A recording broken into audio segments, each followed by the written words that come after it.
Jerusalém, aqui vocês vão ver por que eu não consigo ser ateu. Olha aqui, Lucas 19, versículo 28 em diante. E depois de dizer isso, Jesus prosseguia sua viagem para Jerusalém. E aconteceu que ao aproximar-se de Betfagé e Betânia, olha o muro da Monte das Oliveiras, Betfagé e Betânia está atrás dele, no sopé do lado de trás, tá bom? Betfagé e Betânia, então Jesus sobe com o jumentinho e começa a descer. E aconteceu que, ao aproximar-se de Betfagé e Betânia, junto ao Monte das Oliveiras, Jesus enviou 2 seus discípulos. Vou resumir o texto aqui. Jesus fala assim: vocês vão a uma casa, vão achar um jumentinho, vocês vão soltar o jumentinho, vão trazer para mim, e eu vou entrar em Jerusalém montado no jumentinho. Pelo Oriente. Qual foi o pensamento dos discípulos? É agora que vai proclamar rei. Agora vai pegar fogo. Eu fico pensando no pensamento de, agora eu quero ver o Anás e o Caifás. O primeiro chute é meu. Eu vou bater tanto que vai pro hospital passar mertiolate com brocha. Tão machucado que vai chegar lá. Tô doido pra dar uns tapas. E tudo indicava isso. Aí você fala assim, por que Jesus foi num jumentinho e não num corcel? Esse é o detalhe. Quando um rei vinha no Oriente, quando um rei vinha para a guerra, ele vinha a cavalo. Quando ele vinha em missão de paz, ele vinha no jumento. Por isso que Salomão, quando foi ungido rei, ele montou a jumenta de Davi. Olha que interessante. Mordecai também, ele, na jumenta, para ser honrado em missão de paz. Maomé também veio na jumenta, porque é Oriente, né? A cultura é a mesma.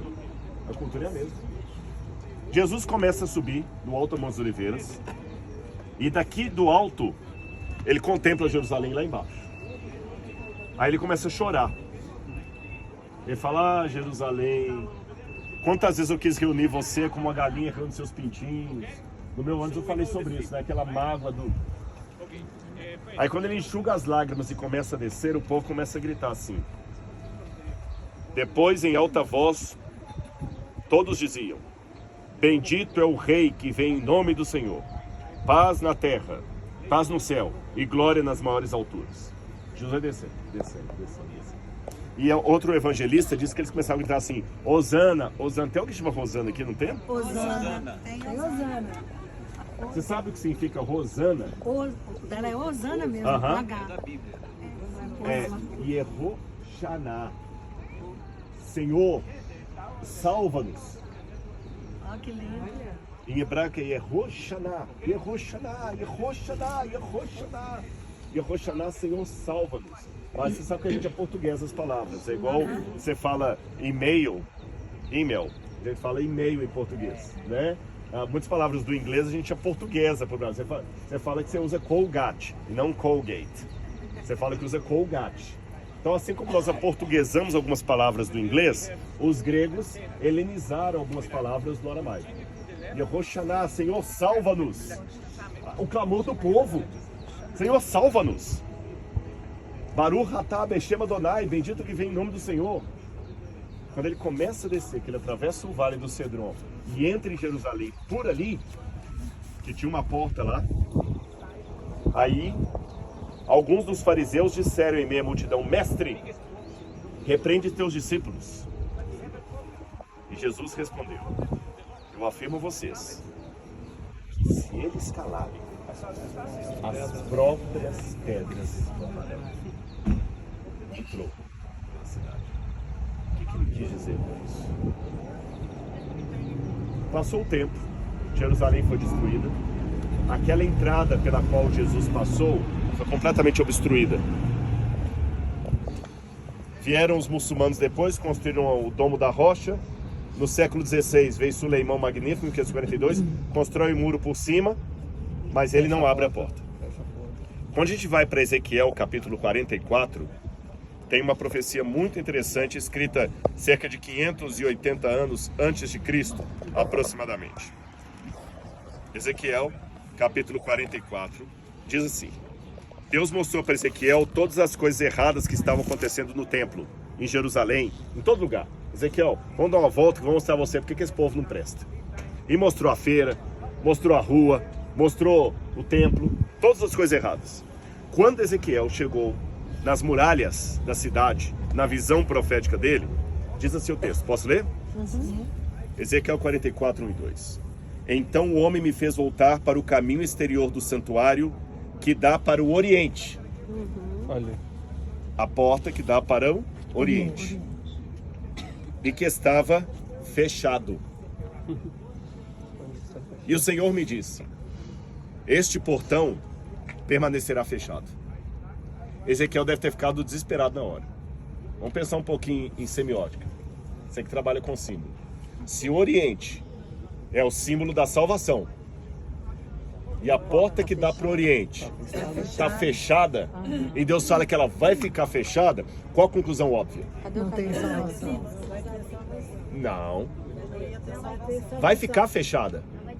Não vai ter salvação. Então a salvação vai ser para mim. Não tem como ter. Se a porta que traz a salvação vai estar fechada, não adianta eu me abrir para uma porta que está fechada. Eu me abro, mas está fechada. Ezequiel ficou angustiado. Não tem salvação. Aí Deus, calma. Você está se precipitando. Deixa eu terminar de explicar para você. Essa porta vai ficar fechada.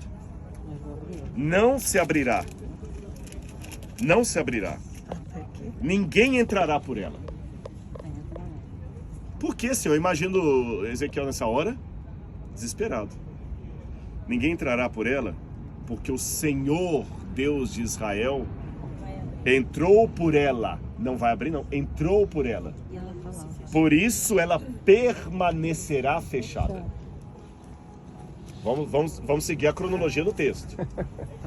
A porta que aponta para a salvação, fechada. Por quê?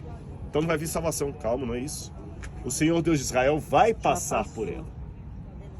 E quando ele passar por ela, ela permanecerá fechada. Como sinal de quê? A salvação é só por Jesus. A salvação é só com ele. Mais do que isso. Já nos deu. Não. Vamos raciocinar, gente. Vamos raciocinar. Olha o texto. Vou explicar de novo. Olha o texto. Ele viu a porta fechada. E Deus falou, essa porta permanecerá fechada. Ninguém entrará por ela. Por que, Senhor? Porque o Senhor, Deus de Israel, passou por ela. Por isso, olha o lexema. Por isso, permanecerá fechada. A salva... Aqui, gente. Já veio. A porta fechada é o sinal de que o Senhor passou por ela. Mas ele vai voltar, né?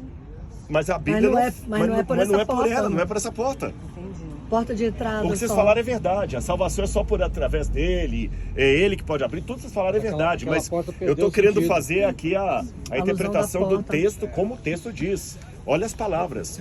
Essa porta permanecerá fechada porque... Caso de que... Como diz a mim? Caso de que... Sabe o que é caso de que? Caso de que o Senhor Deus passou por ela. Porque eles achavam É como eu que ele falasse ia assim, vir um gente. Messias e abrir essa porta. Exatamente, olha. Por causa Não do que terá aconteceu, né? por causa do que aconteceu, você só vai vestir de preto. Então, se ele está de preto hoje, é por causa do que aconteceu. Se a porta permanecerá fechada, é por que razão? Sim, já veio. Não é essa a resposta. A resposta está... Já passou na porta. Está feito. Exatamente. Perdeu o Já sentido. passou. Perdeu sentido a porta, porque ele, aí sim, passou. ele já passou, o único que pode trazer salvação. Tá certo? Agora vamos trabalhar um pouquinho. Com quem tava com esse negócio de estatística? Eu tava fazendo negócio de estatística com alguém uma hora aí. Vamos trabalhar com a estatística agora.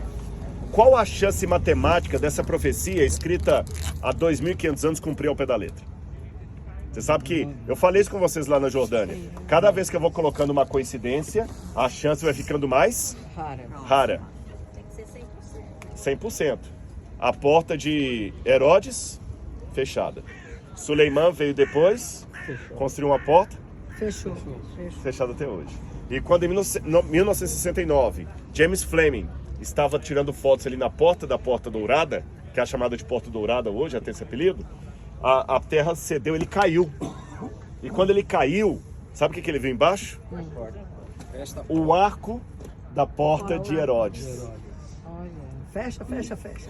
Não, o Aberto arco. um ar. O arco, só o arco. Mas Outra essa... porta fechada. Então, Ou seja, olha como é que Deus é bondoso. Deus, pra mim, é aquele professor que fala assim: eu sei que talvez você não entendeu bem, eu ainda vou desenhar. Botou uma Ele, porta em cima da outra. só terminar que eu te dou a palavra. Ele bloqueou a porta pela qual Jesus passou para cumprir a profecia de Ezequiel. E para aqueles que têm dificuldade de entender, ele ainda desenhou. Ele permitiu que viesse um conquistador depois, fizesse outra porta por cima e também deixasse fechada para sinalizar assim, ó, é aqui, ó. E vocês estão vendo o cumprimento de uma profecia. Amém. Então faz sentido e está certo os cemitérios estarem ali. Sim, Porque os mortos vão ficar Não. esperando. tá certo. Não, nesse sentido sim, porque os mortos estão guardando a volta de Jesus. Só que o curioso é que, com exceção dos cristãos ali embaixo, quem construiu o cemitério muçulmano e o cemitério judeu não são pessoas que creem Em Jesus. em Jesus como Salvador. Mas até eles, de certa forma, na história, ironia das ironias, ajudaram ele veio. a testemunhar. Esse é o ponto. Suleiman não era cristão. Tá certo? Mas é aquele negócio. Eu vou contar uma historinha para ilustrar o que eu quero dizer aqui, a gente vai pro ônibus. Deixa eu